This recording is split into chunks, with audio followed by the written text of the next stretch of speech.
Olá, meus amigos, aqui é o professor Marcelo Pichara da Silveira, de volta ao nosso CPC comentado.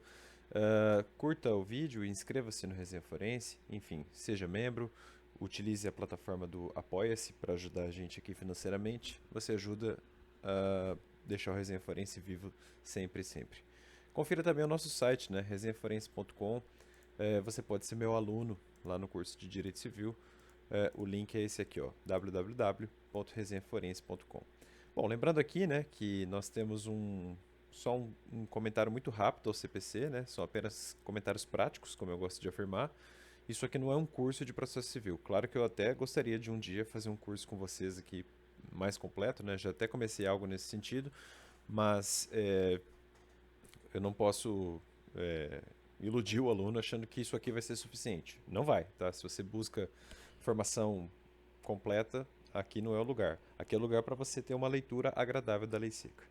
Muito bem, vamos adiante. Hoje a gente fala do título 3 ali, né, das nulidades, artigos 276 a 283 do Código de Processo Civil. Então hoje a gente vai falar das nulidades processuais. Antes eu gostaria de fazer alguns comentários, né? Hoje eu vou ter que digitar um pouquinho. Então, primeiro um comentário geral aqui, ó.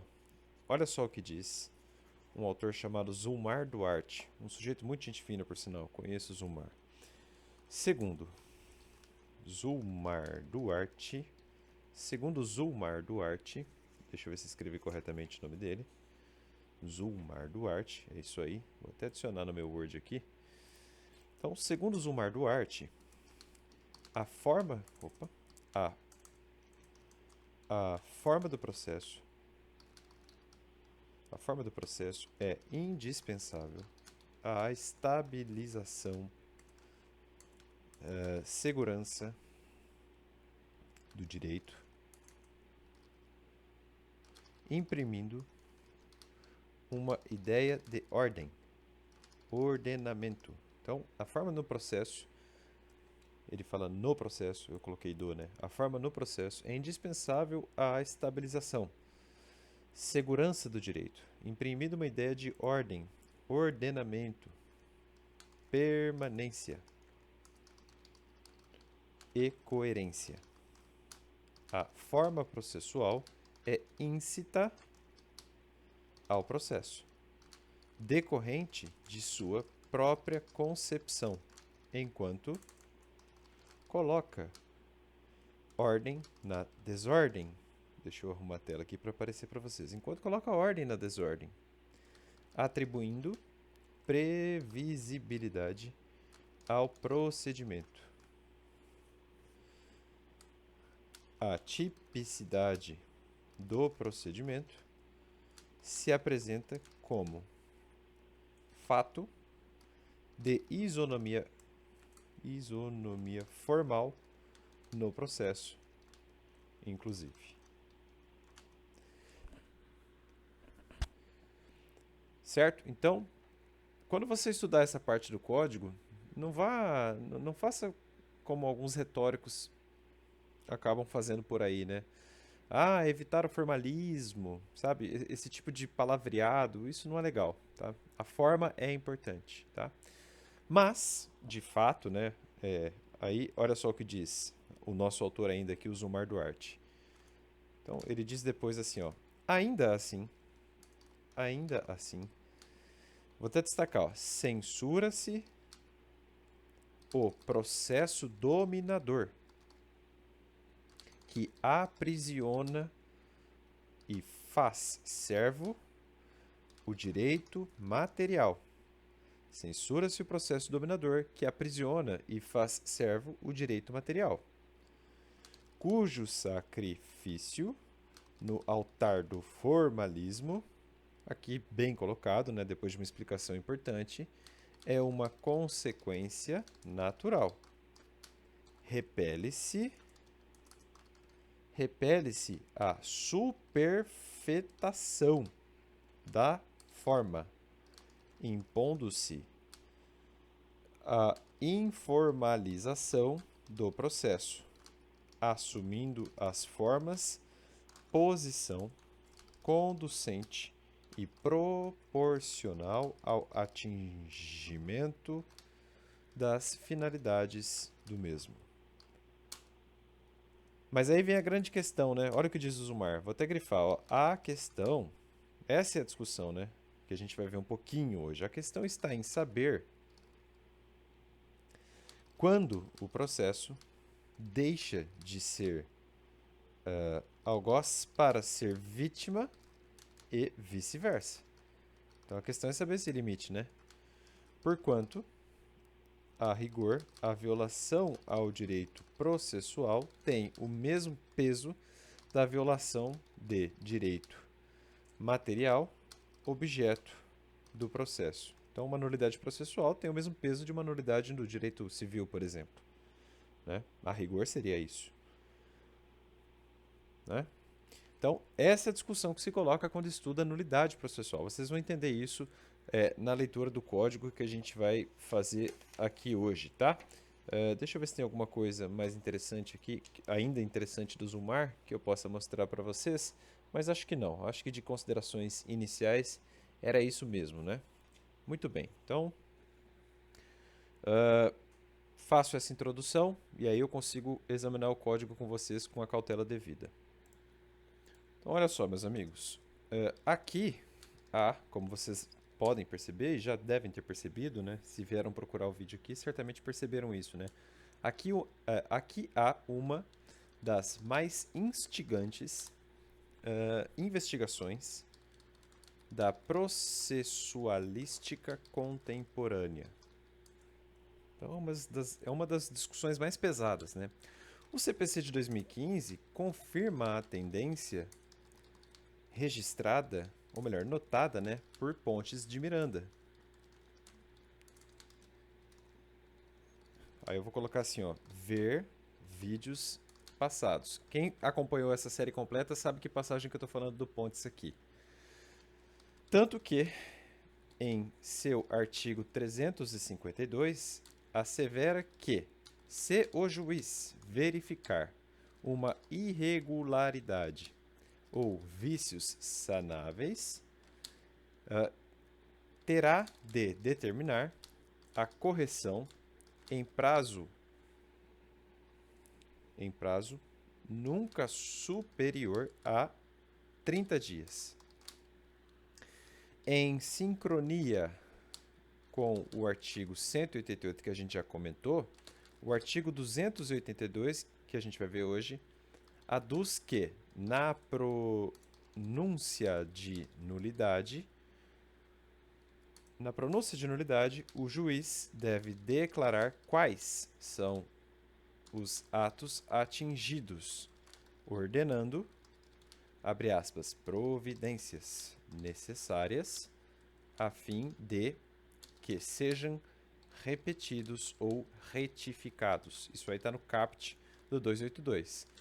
Mas é certo que, abre aspas, o ato não será repetido, nem sua falta será suprida, quando não prejudicar a parte. Então vejam que o código ele tem uma coerência interna, né? Pelo menos nesse ponto aí, a gente vai falar daqui a pouquinho. É a máxima francesa, né? É a máxima pas, escreve assim, ó, pas de nullité, escreve sans griffe. Escreve griffe, acho que fala griffe, né? Pas de nullité sans griffe.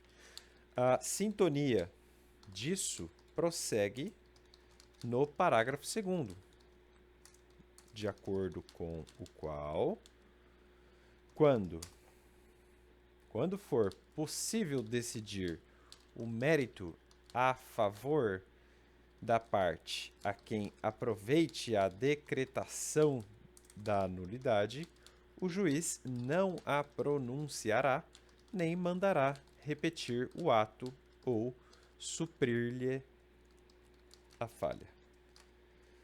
Então, é melhor dar um exemplo que eu acho que vai ficar mais claro. E vejam que eu estou comentando tudo antes de procedermos à leitura do código, né? Vocês vão ver que essas lições iniciais aqui, ó, da aula de hoje, da aula não, né, desse comentário de hoje, tudo isso vai ajudar depois, tá? Embora a gente repita algumas coisas. Olha só, exemplo. A propõe contra B demanda qualquer. O B alega haver uma nulidade na realização da audiência de instrução. O juiz resolve o mérito, julgando improcedente a pretensão de A e, de quebra, procedente a reconvenção de B. Não há nulidade, porque ela não prejudica B. Bem simples, um exemplo até bobinho, né? Mais ainda, olha só, mais ainda. O vício de forma, ou erro de forma, né? O erro de forma só resulta na invalidade, olha só que você está a lei, abre aspas, dos atos que não possam ser aproveitados, devendo ser praticados os que forem necessários a fim de se observarem as prescrições legais. Isso está no artigo 283 caput do CPC, que a gente já comentou, né? Aliás, que a gente vai comentar hoje, desculpa. Então, não se preocupe em anotar, porque a gente vai falar dele hoje ainda. Nesse sentido, dar-se-á, abre aspas, porque é a lei, ó, dar-se-á o aproveitamento dos atos praticados desde que não resulte prejuízo à defesa de qualquer parte. Isso aí está no parágrafo único. Certo? De acordo. Vejam que eu estou fazendo uma grande introdução e aí a gente vai ler a lei com base nisso tudo que eu estou colocando agora, tá? Vai ficar uma leitura bem mais agradável, vocês vão entender. Olha só. De acordo com Luiz Guilherme Marinoni, Sérgio Cruz, Sérgio Cruz, Arenhart e Daniel Mitidiero, quatro questões, até vou grifar, 4 questões interessam no estudo das nulidades processuais. São elas, eu vou abrir aspas porque eu vou citar a obra deles. Ó. Número 1. Como aferir a relevância da violação à forma processual. Essa é a primeira questão que o juiz deve examinar. Segunda, até quando é possível alegar um vício formal? Ou seja, pode haver uma preclusão, tá? A gente vai ver isso hoje. Né? Não é sempre que você pode sacar do bolso a tese de nulidade, você tem um momento oportuno para falar e tem que falar. Número 3, como é possível evitar a decretação de invalidades processuais? E quarta questão, em sendo o caso, ou seja, já que a gente vai ter que anular alguma coisa, como é possível contê-las dentro do menor espaço processual possível? Ou seja, como que a gente pode aproveitar o máximo possível do que já aconteceu no processo? Essa é a ideia. Vocês vão ver que a doutrina processual gosta de pensar assim, né? Aí uma pergunta didática, algumas perguntinhas didáticas. O que significa infração relevante à forma? Essa pergunta faz todo sentido no comentário de hoje. Vocês vão ver lá na lei, quando a gente começar a lê-la. Olha só, em processo civil, ou há vício relevante de forma, e aí o juiz declara a nulidade do ato, ou há vício irrelevante de forma, que, como tal, é sanado se lograr o escopo instrumental do processo. E, como tal, é sanado se lograr o escopo instrumental do processo. Bom, se você precisa de uma base doutrinária, tá aí, ó. Marinoni, Arenhart e Mitidiero, tá? Nomes autorizados. Certo? De qualquer maneira, o CPC de 2015 sinaliza ser vício gravíssimo o desrespeito às prescrições legais de forma do ato de citação, que a gente já estudou, e de intimação, que a gente já estudou também. Tanto que seu artigo 280 diz: as citações e as intimações serão nulas quando feitas sem observância das prescrições legais. Assim, ainda que se considere, só para dar um exemplo, né, existente um ato citatório pelo Facebook, por exemplo, este é nulo, se é que existe, né? Eu acho que não existe, mas tudo bem. Este é nulo por absoluta afronta às prescrições do Código sobre o assunto. O artigo 279, caput, também imputa nulidade no caso de ausência de intimação. A gente vai estudar esse dispositivo hoje. De intimação do Ministério Público, do MP, para acompanhar o feito em que deveria intervir. Embora o parágrafo 2º suavize a austeridade dessa regra, prevendo que o MP antes será intimado para manifestar-se pela existência ou não do prejuízo. Então, quer dizer, o código enxerga a situação e diz: olha, ninguém melhor do que o próprio promotor de justiça para falar se teve ou não teve prejuízo. Às vezes o promotor diz: olha, o MP não tem muito o que falar aqui, né? Ou o MP concorda com a tese e, portanto, não há sentido em nulificar o ato, né? Então, realmente, acaba ficando nas mãos do MP mesmo, né? Praticamente é assim. Outra pergunta didática, ó. Quando é que o vício pode ser alegado pela parte? Quando o vício pode ser alegado pela parte? Quando o vício pode ser alegado pela parte ou reconhecido ex officio pelo juízo? Então, é uma questão lá do Marinoni, do Arenhart e do Mitidiero, né? A resposta a essa pergunta entrelaça alguns dispositivos do CPC de 2015. Em resumo, podemos dizer o seguinte. Então, uns tópicos didáticos aqui, ó. Primeiro, olha só. Que se a parte der causa a uma nulidade processual, esta não poderá alegá-la posteriormente. É o artigo 276 que a gente vai ler hoje. E, outra questãozinha aí, ó. Que o tema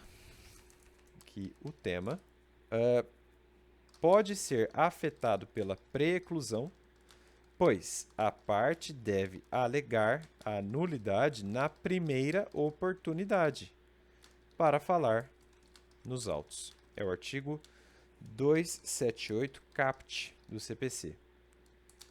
À exceção disso, cuidado, né? Nos casos em que o juiz tem de decretar a nulidade ex officio e também no caso de a parte afetada pela preclusão demonstrar legítimo impedimento. Certo? Uma boa-fé, por exemplo. Tá. Mais uma perguntinha aí didática. Ó. Como se evita a decretação de uma invalidade processual? Pergunta interessante, né? Olha, aconteceu algum probleminha aqui, mas será que a gente pode evitar? Como que a gente faz isso? Olha só. Para evitar a decretação de uma nulidade, o juiz deve observar um binômio formado pelos verbos prevenir e dialogar. Previne-se com o uso do artigo 352. 352.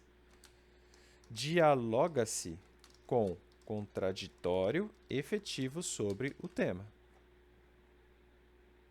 Marcelo, quem diz isso? Mais uma vez. Marinoni, Sérgio Cruz Arenhart e Daniel Mitidiero. Tá? Outra perguntinha didática aí, ó. Afinal, né? Como reduzir horizontalmente uma invalidade processual? Olha, eu estou falando horizontalmente, né? Na linha do tempo, como que a gente pode enxugar o problema? Como que a gente pode evitar um prejuízo maior? Olha só. Para a contenção das invalidades, 3 técnicas processuais estão à disposição das partes e dos juízes. Essas técnicas vêm da máxima utile per inutile non vitiatur.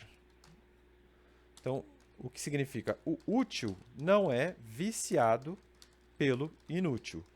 Olha, se você pensar assim, você vai acertar em 90% dos casos. Cuidado, você não pode pensar assim em citação e intimação, como eu mostrei para vocês, né? Que aí é muito sério.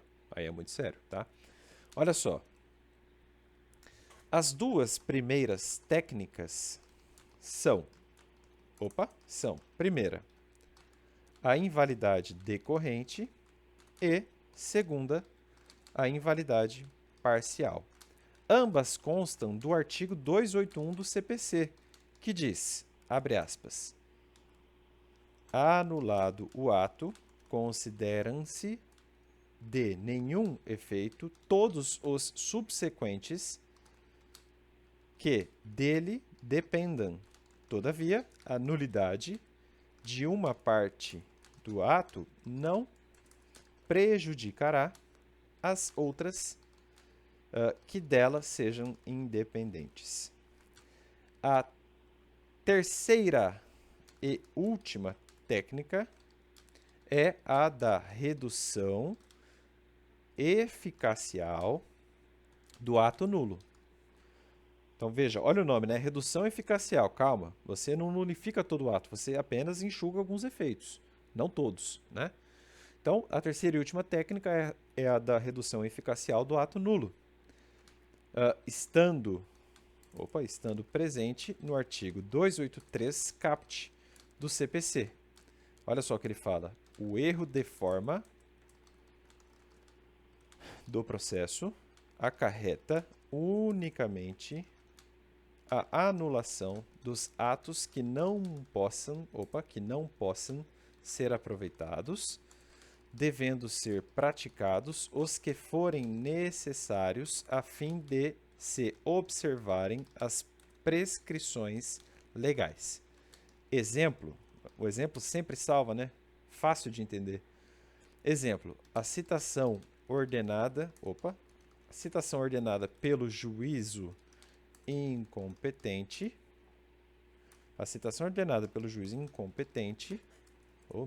incompetente, que tem o efeito de interromper a prescrição. Isso aí está na lei, artigo 240 do CPC. Né? Acho até que a gente falou dele. Vejam aí o artigo 240. Né? Ah, Marcelo, quem é que diz isso? Mais uma vez, Marinoni, Arenhart e Mitidiero. Tá? Então, uma posição aqui de escol.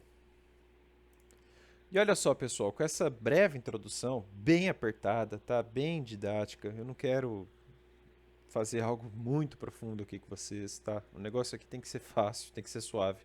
Então, com essa apertadíssima síntese sobre a matéria, a gente agora pode ler a lei seca.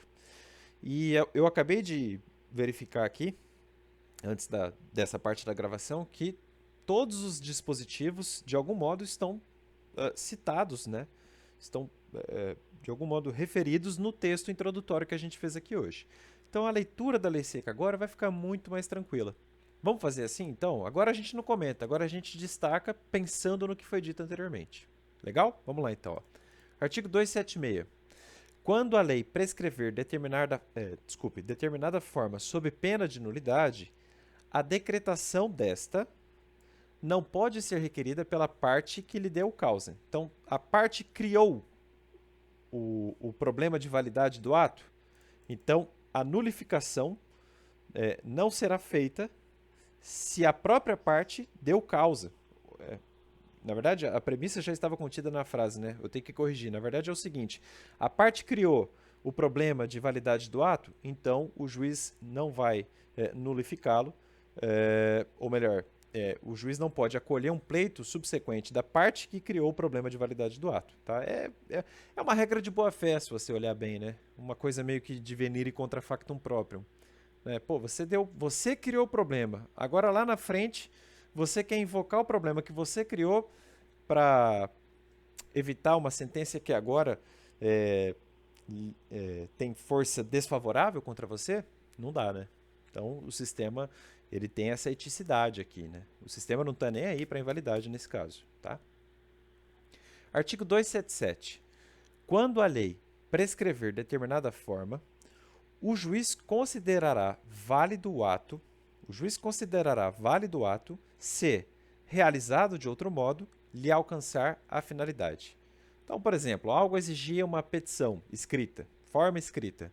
Aí a parte foi lá e fez verbalmente. Só que o fim foi atingido. Daria na mesma se fosse escrito ou se tivesse sido escrito, daria na mesma. Então você não nulifica o ato que foi verbal. Tá? Um exemplo bem rápido aqui, ó, bem, sabe, sem grandes profundidades. A gente pode pensar isso na prática forense também. Tá?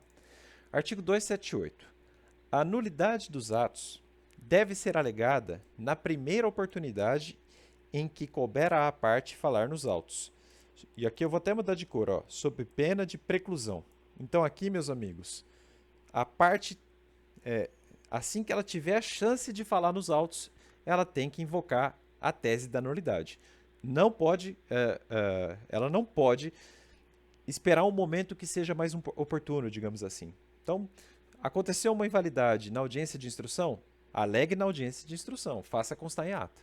Não vem depois chorar na apelação. Tá? Por isso que os advogados pedem, né? Ó, juiz, conste em ata, anote o meu protesto, né? Eu vou agravar. Se não conhecer do agravo, então na apelação eu posso trabalhar esse assunto. Tá? Essa é a ideia. Parágrafo único. Não se aplica o disposto no caput às nulidades que o juiz deva decretar de ofício. Então aqui não há preclusão, né? Então aqui pensa assim, ó, nulidades que o juiz deva decretar de ofício são matérias de ordem pública, né? Então uma nulidade citatória, por exemplo, eu não vejo preclusão nela, né? Você pode e deve trabalhar com o assunto. É claro que no caso da citação, se a parte comparece espontaneamente, ela se dá por citada, quer dizer, na verdade ela supre a falta ou a invalidade citatória. Então talvez a gente possa pensar no outro exemplo, né? Alguma nulidade que o juiz deva decretar de ofício, uma invalidade absoluta de negócio jurídico, talvez, por que não? Né? Ele tem que alegar de ofício. Não só pode como deve, né? Então, a parte não alegou que o negócio jurídico envolvia um rapaz de 14 anos, né? Negócio absolutamente nulo, por incapacidade absoluta do agente, não tem problema, não há preclusão. Lá na frente, o Tribunal de Justiça pode alegar, não tem problema nenhum, tá? E também não prevalece a preclusão, né? Olha só, nem prevalece a preclusão, provando a parte legítimo impedimento. Claro, né? Olha, eu não sabia, né? Como é que eu ia alegar uma nulidade se eu nem sabia que ela existia? Né? Um legítimo impedimento. Ok? Muito bem. Artigo 279 do CPC. E vejam como todas as explicações iniciais ajudam agora, né? Ó. Artigo 279. É nulo o processo quando o membro do Ministério Público não for intimado a acompanhar o feito em que deve intervir. Por exemplo, o exemplo clássico aqui no cível, né? O MP tem que se manifestar sempre que houver incapaz, né? Uma criança, por exemplo, nos autos. Ele precisa ser intimado, ele tem vista, sempre, tá? Pode ser, por exemplo, uma causa de responsabilidade civil. O autor é o pai com a sua filha, que sofreram um acidente, né? Então, um litisconsórcio do pai com a filha. Filha absolutamente incapaz, porque menor de 16 anos, né? Nesse caso, abre-se vista ao Ministério Público, tá? Mesmo que a demanda tenha assunto puramente privatístico, digamos assim, né? Só o interesse de responsabilidade civil. Tem que abrir vista para MP, tá? Ah, Marcelo, não abriu vista. Descobriu-se só depois ali, todo mundo notou, putz, MP não falou. E aí? Aí a gente faz o que o parágrafo 2º manda fazer. Já olhei o parágrafo 1º, mas olha só o parágrafo 2º. A nulidade só poderá ser decretada após a intimação do Ministério Público. Por quê? Porque ele vai se manifestar sobre a existência ou inexistência do prejuízo. Então, lá na frente, nesse exemplo que eu dei, o promotor pode juntar uma peça falando, olha, eu sei que eu só tive vista agora, mas o menor aí ganhou uma indenização farta e o Ministério Público está de acordo com isso. Por que você vai nulificar o ato, né? Pensa, a participação do MP é para proteger o menor. Então não faz sentido você anular um ato que, nesse sentido, acaba prejudicando o menor e, portanto, desvirtuando a própria finalidade da presença ministerial no processo. Tá?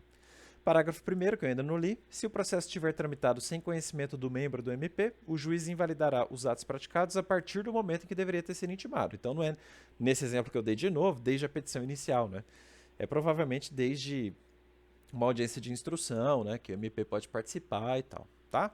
Muito bem, artigo 280. As citações e intimações serão nulas quando feitas sem observância das prescrições legais. Olha só, citações, intimações nulas quando feitas sem observância das prescrições legais. Por que isso? Porque citação e intimação é ato seríssimo. Já falei disso algumas vezes aqui. A gente já falou de citação e intimação. Vamos que vamos. Artigo 281 agora. Deixa eu pegar a canetinha. Anulado o ato, consideram-se sem nenhum efeito todos os subsequentes que dele dependam. Todavia, a nulidade de uma parte, olha só, a nulidade de uma parte do ato não prejudicará as outras que delas sejam independentes. Então, vou dar 2 exemplos envolvendo a audiência de instrução. 2. Imagine vocês que a audiência inteira, que na verdade abrange um conjunto de atos, né? A audiência é um fato jurídico muito complexo, cheia de atos jurídicos, mas digamos que toda a audiência seja nulificada. Olha, eu não preciso ser expert em processo civil para pensar, o que vem depois da audiência de instrução geralmente é uma sentença de mérito. Não necessariamente, mas geralmente uma sentença de mérito. Então é óbvio que se você anular toda a audiência de instrução aqui, você acaba retirando o efeito da sentença que veio depois. Né? É uma questão de ordem lógica, temporal e lógica. E aí, vejam o grifo verde ali. A nulidade de uma parte do ato não prejudicará as outras que delas sejam independentes. Mais uma vez, eu falei que ia usar o exemplo da audiência de instrução, né? E eu disse que a audiência de instrução, na verdade, é um fato jurídico complexo, recheado de vários atos jurídicos. Então, imagine vocês que não é toda a audiência que é nulificada. É só a fala de uma testemunha ou de um informante, né? Olha, teve uma testemunha ali que aconteceu alguma coisa na audiência e essa fala dela em específico acabou sofrendo a pecha da nulidade. Olha, aí não necessariamente, né, a nulidade dessa parte prejudica as outras independentes. Então, nulificou a fala da testemunha fulana, você não precisa nulificar a fala da testemunha beltrana, nesse exemplo aí, tá? Porque aí é independente. Ainda que relativamente independente, né? Artigo 282 do CPC agora. Ao pronunciar a nulidade, então, sempre que o juiz nulifica ato processual, ele tem que fazer o seguinte, ó, o juiz declarará que atos são atingidos e ordenará as providências necessárias a fim de que sejam repetidos ou retificados. Então, por exemplo, olha, reconheço a nulidade da citação, declaro que daqui até aqui há nulidade, tudo isso está atingido, e agora eu ordeno que haja saneamento, enfim, que a parte seja citada ou que ela tenha de novo prazo para se defender, etc, etc. Parágrafo 1º. O ato não será repetido, nem sua falta será suprida, quando não prejudicar a parte, pade nullité sans griffe, né? Já falei disso hoje. Parágrafo 2º. Quando puder decidir o mérito a favor da parte a quem aproveite a decretação da nulidade, o juiz não a pronunciará nem mandará repetir o ato ou suprir-lhe a falta. Dei exemplo disso hoje lá do A e do B no texto introdutório, né? Dá uma olhada no começo do vídeo para lembrar. Artigo 283, o último de hoje. O erro de forma do processo acarreta unicamente a anulação dos atos que não possam ser aproveitados, devendo ser praticados os que forem necessários a fim de se observarem as prescrições legais. Parágrafo único. Dar-se-á aproveitamento dos atos praticados, desde então, ou melhor, vamos ler de novo. Dar-se-á aproveitamento dos atos praticados desde que não resulte prejuízo à defesa de qualquer parte. Então vejam, meus amigos, toda aquela introdução é só agora concatenar, amoldar aqui com os dispositivos que a gente leu hoje, feitos aí os destaques, tá? É isso aí, meus amigos, um abraço forte, foi um prazer estar aqui com vocês. Amanhã, ó, a gente vai falar, não sei se é amanhã, mas no próximo vídeo a gente vai falar de distribuição e registro, artigos 284 a 290 do CPC. Quase 300, hein? E assim a gente vai adiante, vai rumando esse projeto aqui que tem que acabar esse ano, né? Ele é longo, mas vamos até o fim. Até mais, pessoal. Tchau, tchau.